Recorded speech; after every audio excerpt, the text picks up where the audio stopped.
भलाई का स्रोत है हमारा परमेश्वर, और वही एकमात्र भला भी है।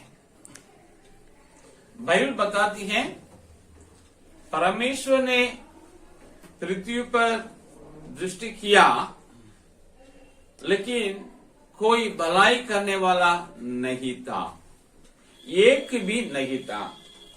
यही रोमियो के पत्र में प्रेरित पौलुस कहता है, हम लोग एक भी भले व्यक्ति नहीं है। यीशु मसीह भी ये कहा, जब तुम बुरे होकर के अपने बच्चों को अच्छी वस्तु देना जानता है, मतलब कोई भी पिता भला नहीं है। और एक व्यक्ति धनवान धार्मिक व्यक्ति यीशु में आकर कहा, एक उत्तम गुरु, मतलब ये भले गुरु। तब यीशु मसीह ने ये उत्तर दिया, भला एक ही है, उत्तम एक ही है, वो है परमेश्वर है, कोई व्यक्ति नहीं है। लोग क्यों धार्मिक बन रहे हैं? लोग क्यों चर्च में आते हैं या किसी धार्मिक स्थल में जाते हैं या किसी धार्मिक यात्रा करते हैं? एक ही एक मकसद है, हमें भलाई हो जाए। ऐसे भलाई के खोज में रखने वालों के लिए, भलाई चाहने वालों के लिए आज का संदेश है, भलाई कैसे प्राप्त करें। हम लोग बाइबल से अध्ययन करेंगे। रोमी की पत्री 8 अध्याय 28वें पद हम आपके लिए पढ़ते हैं, जरा आप सुनिएगा। हम जानते हैं कि जो लोग परमेश्वर से प्रेम रखते हैं, उनके लिए सब बातें मिलकर भलाई ही को उत्पन्न करती हैं, अतः उन्हीं के लिए जो उसकी इच्छा के अनुसार बुलाए हुए हैं। बाइबल बताती है, जो कोई परमेश्वर से प्रेम करते हैं, परमेश्वर से प्रेम रखते हैं, उनके लिए भलाई होती है। कैसे होती है?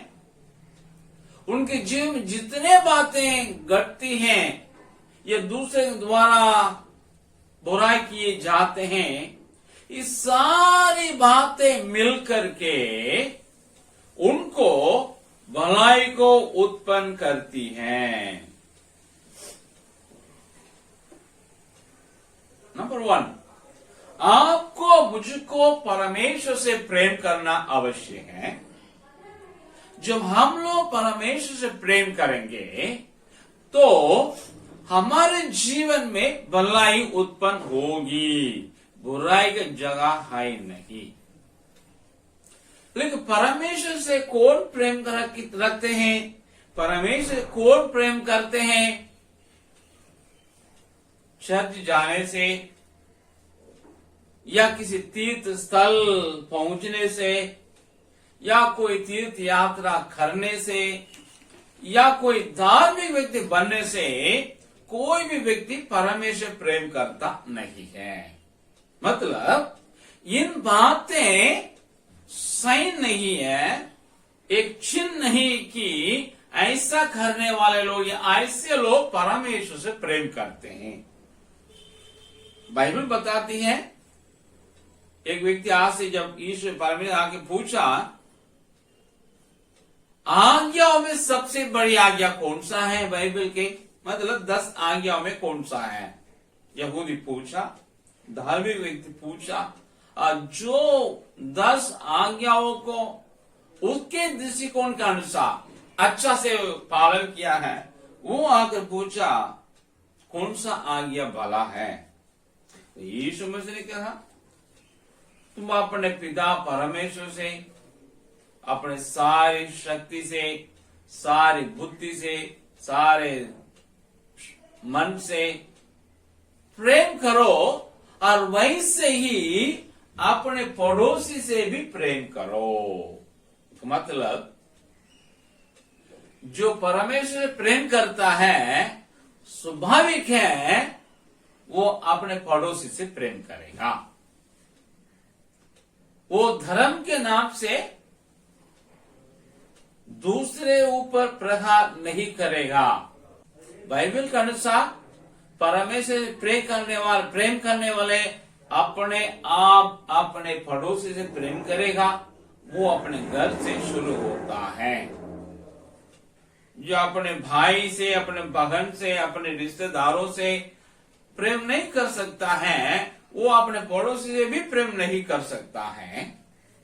तो ये एक साइन है कैसे कब एक व्यक्ति परमेश्वर से प्रेम कर सकता है, कब वो औरों से प्रेम कर सकता है। इसी वचन का पिछला भाग बताता है 28 के, अर्थात मतलब उन्हीं के लिए जो उसकी इच्छा के अनुसार बुलाए हुए हैं। मतलब जिसे परमेश्वर बुलाया है अपने पास आने के लिए, संसार के पाप से भागल चले आने के लिए, संसार के रीति से भागल चले आने के लिए, परंपराओं से, पूर्वजों के परंपराओं से बाहर आने के लिए, और वे उन बुलाहट को सुन करके या समझ करके उसका प्रतिक्रिया दिखाकर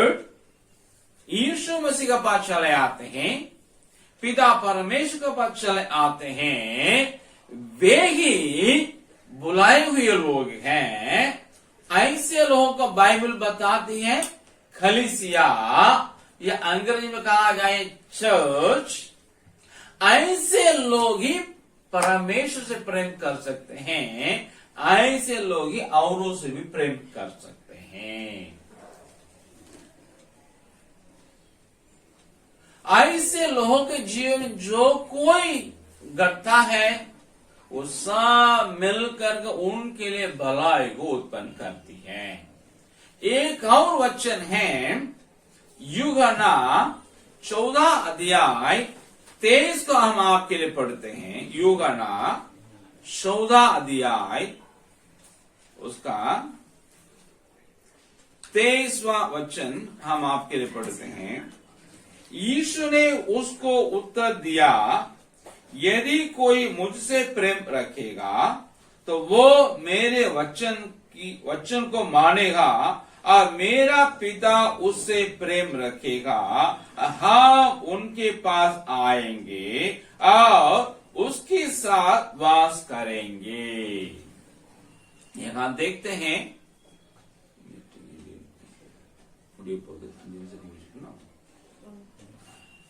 तो परमेश्वर से प्रेम करने की मतलब है उसकी आज्ञाओं को जो बाइबल में दर्ज हैं पूरा करें, पालन करें।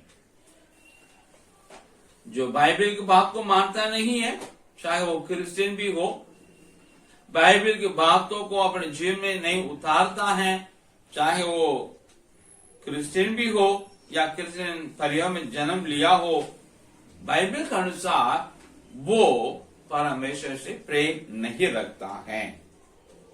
और एक और वचन इसका बराबर हम देखते हैं, इसका तुल्य व्यवस्था विवरण 10वां अध्याय 13वां वचन आपके लिए पढ़ते हैं। और यहोवा की जो जो आज्ञा और विधि मैं आज तुझे सुनाता हूं उनको ग्रहण करे, जिससे तेरा भला हो। यहोवा परमेश्वर की आज्ञा और विधि जो पवित्र बाइबल में दर्ज हैं, उसे देते वक्त मूसा ने कहा इसे तुम इसलिए पालन करना है ताकि तुम्हारा भला हो। परमेश्वर यही चाहता है। परमेश्वर मानव जाति के लिए ये बाइबल को दिया है, उसका मकसद है मानव जाति बाइबल में लिखी हुई परमेश्वर की बातों को माने और भलाई को पाए। यीशु मसीह इसी चीज को कहता है जिसमें परमेश्वर प्रकट हुआ, जिसमें परमेश्वर वास करता है, जिसमें परमेश्वरत्व पूरी तरह से वास करता है। उसने कहा जो मुझसे प्रेम रखते हैं वे मेरी आज्ञा को मानते हैं। आप और हम परमेश्वर को बुलाए हुए लोग हैं। यीशु मसीह के द्वारा हम लोग परमेश्वर को पाए हुए लोग हैं और यीशु मसीह को अपना उद्धारकर्ता में ग्रहण किए हुए लोग हैं। इसलिए आपको मुझको बाइबल को बातों को पूरी तरह से मानना जरूरी है। जैसे मानेंगे तो वैसे परमेश्वर के ऊपर से हमारे साथ रहेगा, यीशु मसीह के ऊपर से हमारे साथ रहेगा, पवित्र आत्मा के ऊपर से हमारे साथ रहेगा और आपके मेरे जीवन में भलाई उत्पन्न होगी।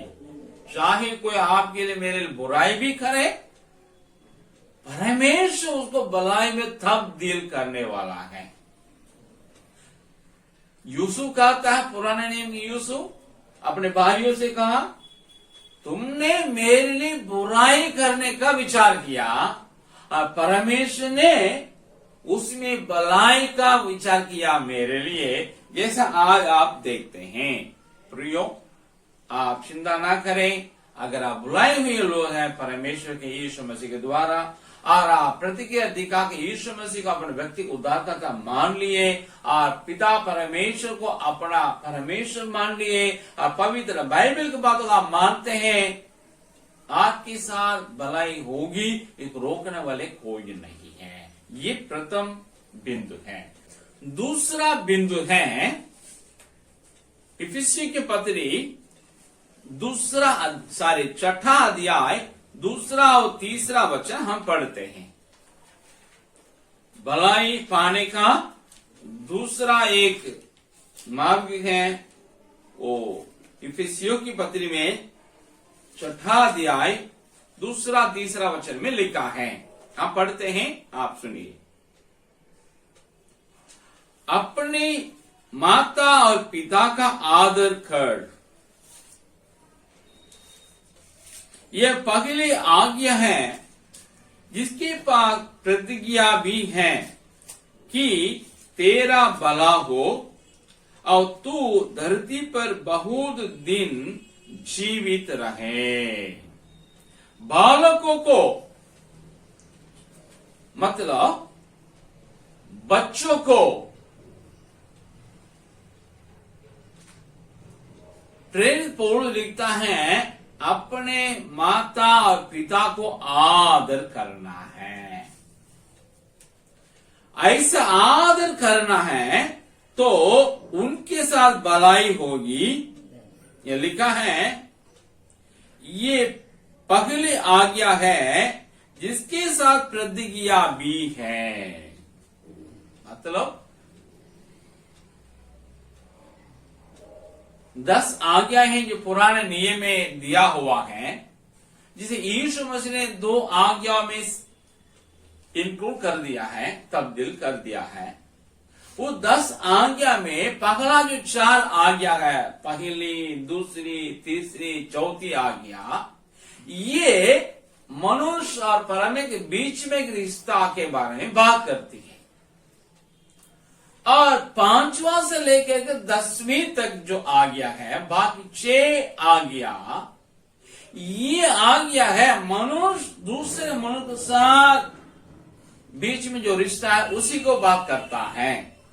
सो इसमें मतलब 5वीं से लेकर के 10वीं तक जो 6 आज्ञा है, इसमें पहली आज्ञा है 5वीं आज्ञा, जो कहती है अपने माता पिता के साथ क्या करना है, आदर करना है, अच्छे व्यवहार करना है। परमेश्वर इज़राइल लोग कनान पहुंचने से पहले वे मिस्र से छुड़ाए जा करके कनान को यात्रा कर रहे हैं, वहां पहुंचने से पहले इन लोगों के लिए परमेश्वर व्यवस्था दे रहा है। दुनिया में तब तो कोई व्यवस्था किसी भी लोगों के पास, किसी भी राष्ट्र के पास नहीं थी। इसलिए सब अपने अपने मन के अनुसार, अपने अपने विचार के अनुसार, अपने अपने सोच के अनुसार उन लोग जीवन बिता रहे थे, जिससे वे पाप में और डूब गए। तब परमेश्वर ने मूसा के द्वारा अपने 10 आज्ञाओं को लिख करके दिया। उसके बाद परमेश्वर जो मूसा से 40 दिन तक बर्ताव कर रहा था, उन बातों को जो 40 दिन तक परमेश्वर यहोवा मूसा से बर्ताव कर रहा था, उन बातों को मूसा ने 40 वर्ष तक लिखते गया, जिससे उसका 5 पुस्तक की रचना हुई, उत्पत्ति से लेकर के व्यवस्था विवरण तक। उसी में लिखा है परम 10 आज्ञाओं के बारे में। तो परमेश्वर कहता है इन बातों को तुमको क्या करना है, पालन करना है। उस चीज को मूसा कहता है तुम वहां जाने से पहले ये बात को सीखो, और जब सीखेगा और अपने पापा मम्मी का आदर करेंगे तो जिस देश में तुम जाओगे वहां में बहुत दिन तक कैसा रहेगा, जीवित रहेगा। सचमुच में खाना है, अच्छी बात है जी, लंबे आयु पाने के लिए अपने फिट रखना है, अच्छा है, बहुत दिन तक जीवन बिताने के लिए।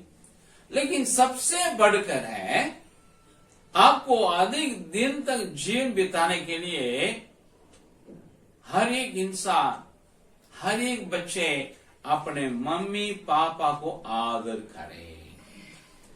जो बच्चे आदर करेंगे उनका जीवन बहुत दिन तक चलेगा, वे दीर्घ आयु के साथ जिएंगे। ये परमेश्वर वायदा किया है, प्रतिज्ञा है परमेश्वर की, हम दावा कर सकते हैं। अगर आपको भलाई चाहिए, अगर आप भलाई पाना चाहेंगे तो न केवल परमेश्वर से प्रेम रखें, साथ ही साथ आप अपने माँ बाप के आदर करें। कैसे आदर करें? इफिसियों में लिखा है एक शर्त के साथ,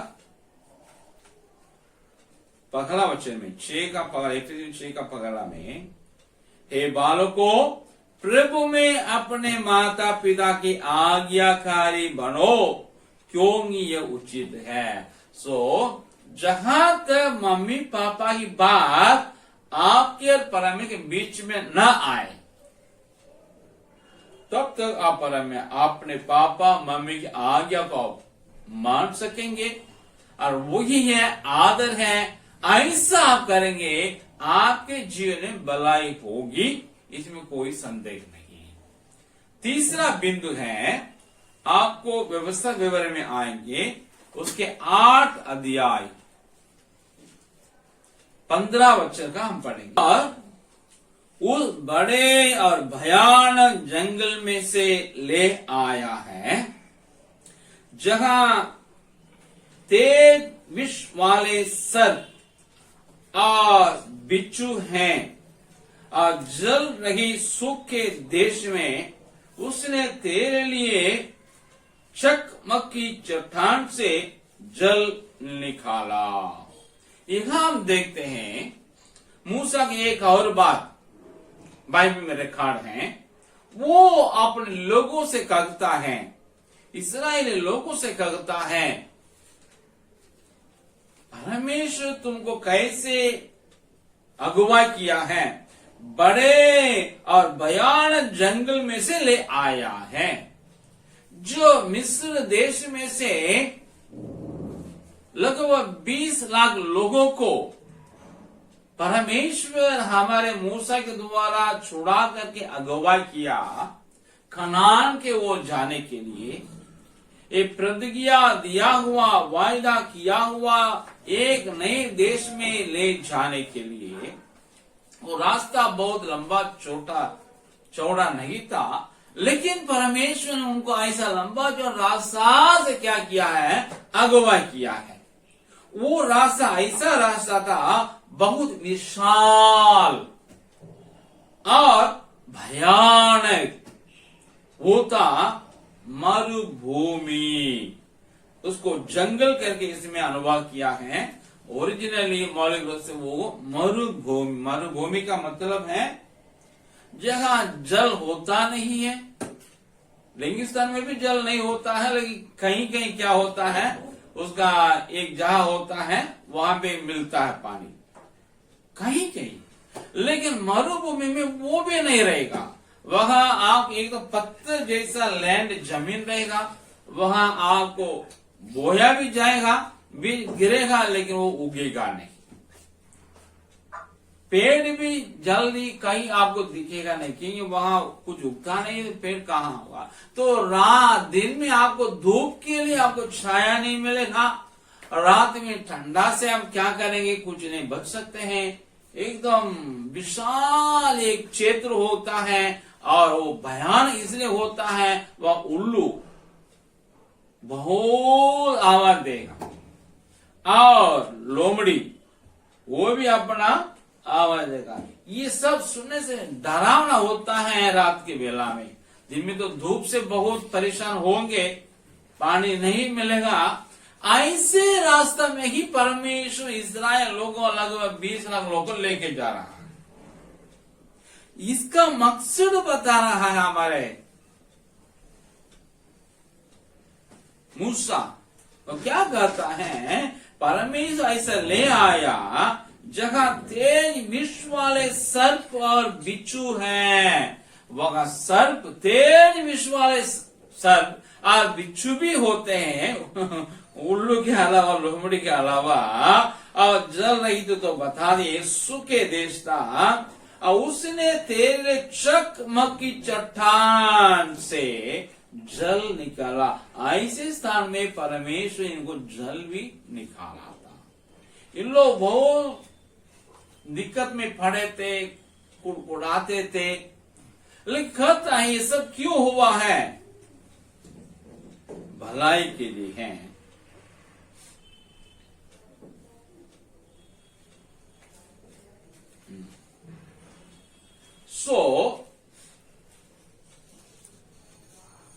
परमेश्वर जब आपको मुझको, हम लोग परमेश्वर हो गए, हम लोग परमेश्वर के लोग हैं, लेकिन मतलब ये नहीं हमेशा एकदम अच्छे ही रहेंगे। मतलब हाँ, हमेशा हमारा सब कुछ मिलता रहेगा, लोग हमसे हमेशा सकारात्मक बर्ताव ही करेंगे, ऐसी बात नहीं। हम लोग के साथ लोग बुरा व्यवहार भी कर सकते हैं, हमारे अवस्था कई बार पूर्ति नहीं होती होगी। हम कभी कभी जंगल जैसे एक रास्ता में गुजरते होंगे जीवन में, हमारे लिए कोई साथ देते नहीं होंगे। हमारे जीवन के जो कुछ घटनाएं घटते हैं वो डरावने होते होंगे, या उससे देखे हम डरते होंगे, और हमारे जीवन में भलाई से ज्यादा बुराई को हम सामना करते होंगे, उसका अनुभव करते होंगे। ये सब क्यों होता है?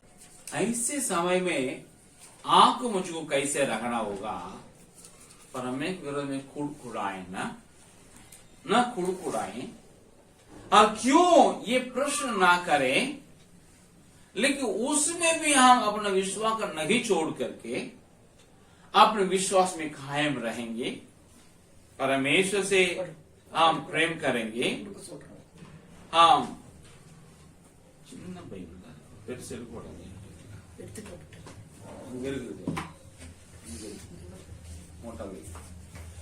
हम परमेश्वर से प्रेम रखेंगे, हम विश्वास को थामे रखेंगे, पर हम अपने विश्वास को कायम रखेंगे, तो परमेश्वर हमें भलाई को जरूर करेगा, इसमें कोई दो राय नहीं है। इसलिए याद रखें, आपके मेरे जीवन के जो जो बातें हमारे अनुकूल नहीं है, बावजूद भी याद रखें, प्रतिकूल वातावरण में परमेश्वर हमें ले इसलिए जाता है, आपको मुझको भलाई परमेश्वर पहुंचाए। सबसे आखिरी है पहला अध्याय 20 है, पढ़ते हैं। इसलिए परमेश्वर ने धाइयों के साथ भलाई की और वे लोग बढ़कर बहु सामर्थी हो गए। कौन लोग? दो धाई लोग। जो मिस्र देश के राजा फिरौन ने आज्ञा दिया, सारे इब्री स्त्रियां जब बच्चे जन्म देंगे, उस वक्त में उनके बच्चों को अगर वे लड़के होते मार डालना चाहिए, लड़की होती तो उसको छोड़ देना चाहिए। ये आज्ञा फिरौन ने, मिस्र के राजा ने इब्री स्त्रियों को डिलीवरी देखने वाले दाइयों को बताया। दो दाई के मतलब इन दोनों उच्च पद में रहने वाले दाई थे। जैसे मैट्रन बोलते हैं बड़ा बड़ा अस्पताल में, उनके लिए जो कई दाई नर्सेस है, उसी प्रकार इन दोनों के माता कई दाई लोग काम करते थे। उनके द्वारा इसको करने के लिए राजा ने आज्ञा दिया, बुला करके आज्ञा दिया, पर्सनली आज्ञा दिया। लेकिन दोनों जो दाई लोग गए जरूर, ये बात को अपने माता दाई लोग बताया ही नहीं। अगर बोलते उन लोग कर देते हैं, लेकिन बताए नहीं। लेकिन सारे इब्री स्त्रियां अपने बच्चे देने के लिए लोग कोई रोक नहीं किए। जितने लड़के होते थे सबको जीवित रखे थे, छोड़े थे। तो बाइबल बताती है परमेश्वर इन दोनों दाइयों को क्या क्या भलाई किया, उनका परिवार बढ़ता गया है। आप और हम कहीं काम करते हैं या कहीं हम रहते हैं, हो सकता हो हमारे कार्य क्षेत्र हो या हमारे रहने के क्षेत्र हो, मोहल्ला गांव कुछ भी क्यों ना हो। अगर वहां के अधिकारी या वहां के कोई मुखिया या वहां के कोई बुजुर्ग या बड़ा हो जो प्रभावशाली व्यक्ति है,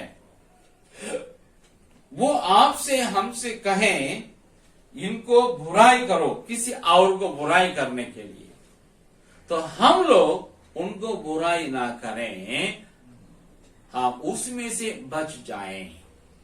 जब हम शक्तिशाली लोगों के, प्रभावशाली लोगों के, अपने जो अधिकारी लोगों के, अपने परिवार के भी बुजुर्ग होंगे या वरिष्ठ होंगे, उनकी बात जो दूसरों को बुराई करने के लिए है, जिसे हमें निभाने के लिए कहा गया है, वो नहीं मानेंगे। उन बातों को हम लोग अनदेखी करेंगे, सिर्फ परमेश्वर का डर भय मानेंगे, न इनके मानते हैं, तो सचमुच में आपके मेरे जीवन में परमेश्वर भलाई पहुंचा देगा।